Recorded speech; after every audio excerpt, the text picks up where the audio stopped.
नमस्कार, today news track के digital platform में आपका स्वागत है। 12 अप्रैल को आगरा में राणा सांगा जन्म जयंती का आयोजन क्षत्रिय करणी सेना के राष्ट्रीय अध्यक्ष पदाधिकारियों के साथ पहुंचे किया भूमि पूजन। क्षेत्रीय करणी सेना के अध्यक्ष राजेश शेखावत ने कहा कि लाखों की संख्या में सर्व समाज के लोग होंगे शामिल।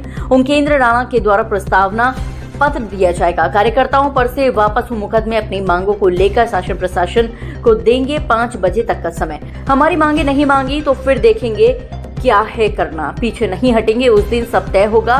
सपा सांसद ने जो बयान दिया उससे पूरे देश में आक्रोश, जरूरत पड़ी तो कूच करेंगे। कहा कि 12 अप्रैल को आगरा में मजा आएगा। आगरा से टुडे न्यूज ट्रैक की रिपोर्ट।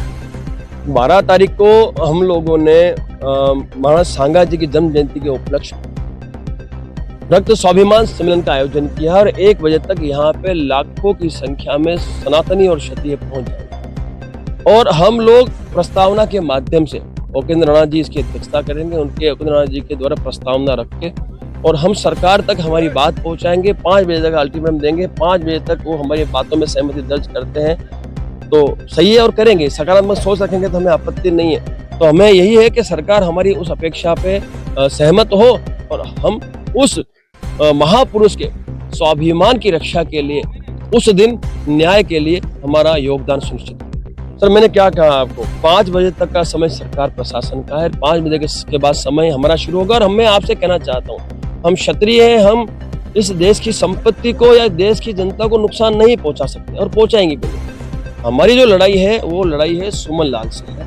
आवश्यकता पड़ी तो सुमन लाल के वहां हम लोग कूच करेंगे, तो मुझे लगता है कि वो आवश्यकता नहीं पड़ेगी। सरकार भी जानती है, प्रशासन भी जानता है कि हमारी जो अपेक्षा है वो सकारात्मक है। उन अपेक्षाओं पे सहमति हो गई तो हमें कोई आवश्यकता ही नहीं है। नहीं हुई तो सब फिर भाई आर पार की जब बात कर ही रहे हैं तो आर पार के लिए हमें उतरना ही पड़ेगा। लेकिन हम सकारात्मक लेके चल रहे हैं। हमें आशा है कि सरकार हमारी इन अपेक्षाओं पे सहमति दर्ज अवश्य। देखिए, जैसे कि आप लोगों को पता है कि कुछ दिन पहले समाजवादी पार्टी का राज्यसभा सांसद रामजी लाल सुमन ने राज्यसभा में राणा सांगा जी को गद्दार और उनके औलादों को गद्दार बोला। उसी सिलसिले में ये कार्यक्रम हो रहा है जो 12 अप्रैल को राणा सांगा जी की जन्म जयंती है, उसी का कार्यक्रम हम लोग मना रहे हैं। जैसे माफी मांगेंगे वैसे वैसे माफी मंगवाएंगे, तो फिर उसके बारे में भी सोचा जाएगा। क्योंकि मैं ये आप लोगों के माध्यम से, न्यूज चैनल के माध्यम से पूरे देश में कहना चाहता हूँ, जितने लोग इस वीडियो को सुन रहे हो, देश के जितने भी देश प्रेमी लोग हैं, उनके अंदर का जो गुबार है, उनके अंदर की जो गुस्सा है वो बहुत खतरनाक है। सब लोग आ रहे हैं, देश में जितने भी समाज के चेहरे हैं सब आ रहे हैं। मैं तो एक समाज का बच्चा हूँ, मैं कोई चेहरा नहीं हूँ, बस समाज की उस लड़ाई में बराबर लड़ता हूँ जो हमारे समाज के बच्चे लड़ते हैं।